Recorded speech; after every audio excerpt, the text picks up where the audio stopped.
Welcome to Storytime with Miss Melange. The title of our book is I Am Martin Luther King Jr.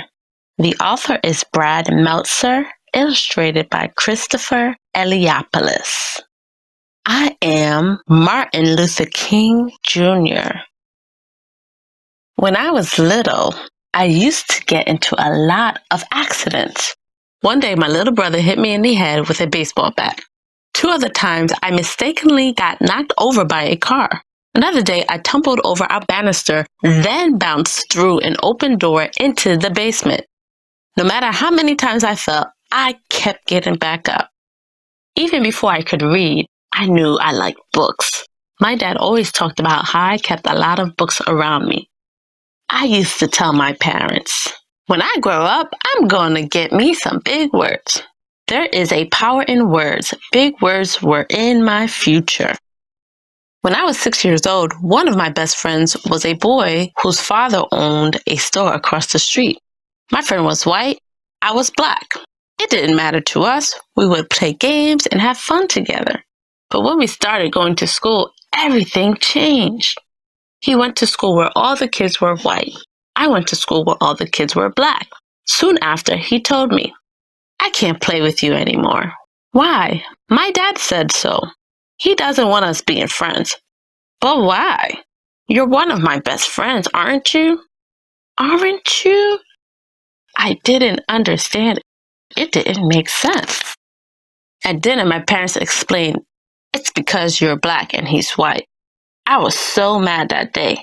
How could someone treat me differently just because of the color of my skin? I wanted to hate my friend and his father, but my parents told me to do the opposite, that I should love my friend even though he hurt me.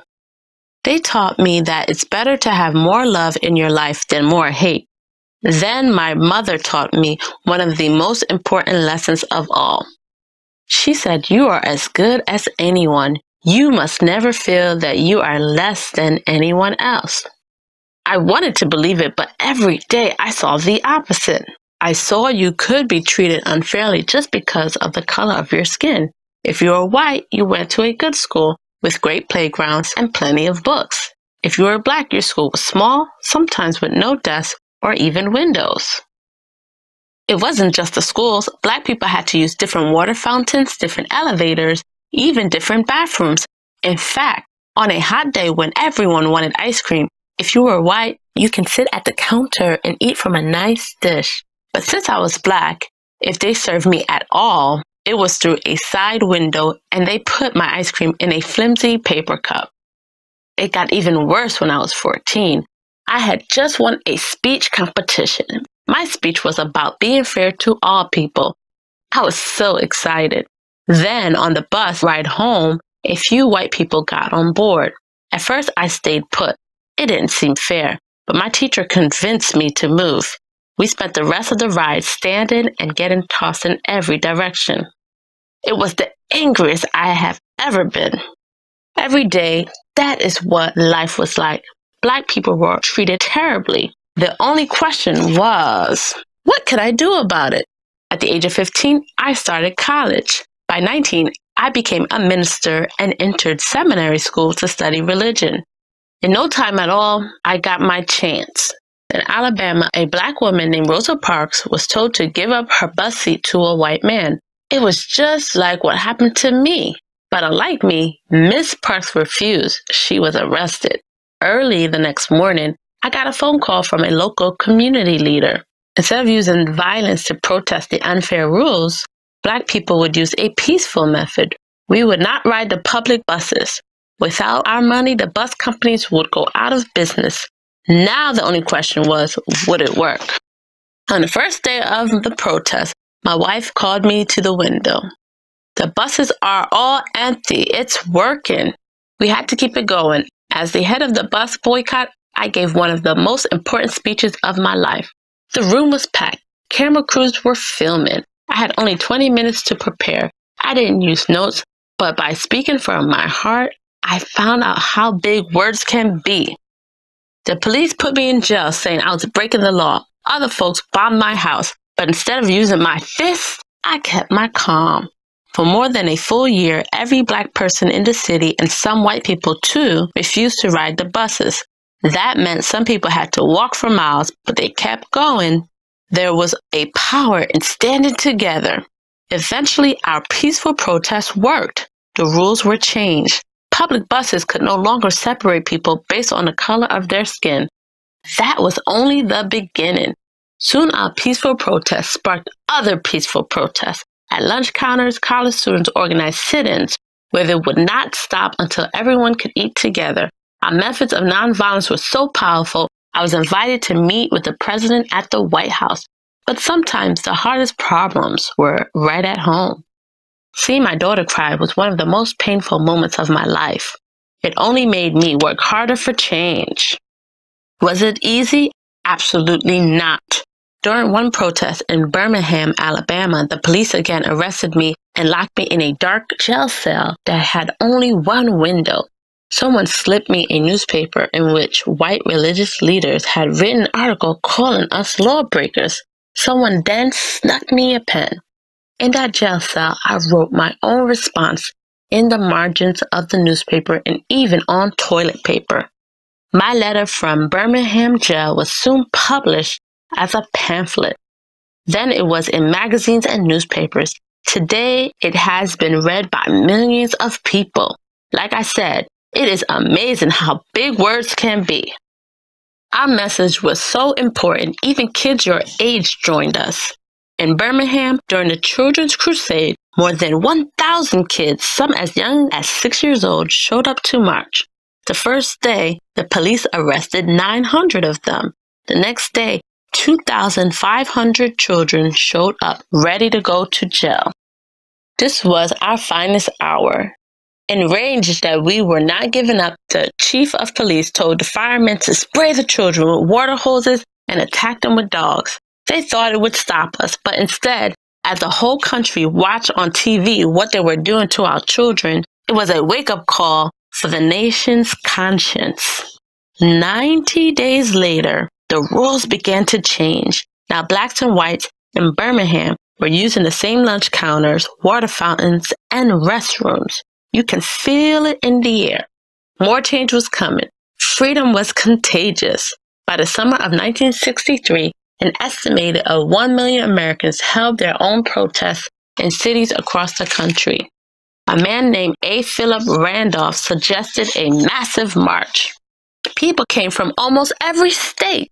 They came in nearly every form of transportation. They even took off work and did not get paid just to be there. Old people, young people, black people, white people, even children like you. They all came to Washington, D.C., gathering in a righteous army. Why? Because they wanted a change, and they knew the surest way to change the world is to stand together. On August 28, 1963, I stood at the podium and spoke what some later called my biggest words of all. I have a dream that my 4 little children will one day live in a nation where they will not be judged by the color of their skin, but by the content of their character. I have a dream that one day little black boys and black girls will be able to join hands with little white boys and white girls as sisters and brothers. Let freedom ring from every mountainside. Let freedom ring. After the March on Washington, the President and Congress passed new laws for civil rights, but that didn't mean our work was done. Indeed, our greatest battle was still to come. It began with 600 activists as they tried to walk 54 miles from Selma, Alabama, to the state capital of Montgomery. Back then, there were rules that stopped black people from voting. If you wanted to change the laws, you have to be able to vote for new people who make the laws. The police had billy clubs and tear gas. They attacked our group and knocked many people down. But, as I learned so long ago, you have to get back up. No matter how hard they hit us, we remained peaceful. Still, we didn't get through. 2 days later, we tried again. Now there were 2,500 of us. Once again, we tried. Once again, we did not get through. Did we give up? What do you think? It was Sunday, March 21st, 1965, our third try. Now we had 8,000 people with us. For 2 days we marched. Rain could not stop us. The world was watching. The White House was too. President Johnson even sent troops to protect us. Exhaustion could not stop us. As we reached Montgomery, Alabama, tears were shed. But this time they were tears of joy. In my life, people try to tell me I wasn't as good as they were just because of the color of my skin. When someone hurts you like that, it can be tempting to hurt them back. You must refuse. When someone shows you hate, show them love. When someone shows you violence, show them kindness. To reach our goals, we must walk the path of peace. We must lock arms with our brothers and sisters. We must march together. When we do, our voices will be heard and freedom will ring. I am Martin Luther King Jr. I stand for peace. I stand for justice. I stand to help others. I stand as proof that no matter how hard the struggle, we must fight for what is right and work to change what is wrong. Whatever struggle you face, no matter how hard it gets, you must always move forward. I am proof of this. If we rise up, if we stand together, if we remain united, nothing can stop our dream. And that's the end of I Am Martin Luther King Jr. Martin Luther King saw a great need and he worked hard to produce change. Here's my question. Is there anything unfair that you see in your community? And if so, what are you willing to do to address it? Go ahead and place your answer in the comment section below. Make sure to hit thumbs up, to like, and subscribe so you could be notified of new stories. Thanks for watching. Bye.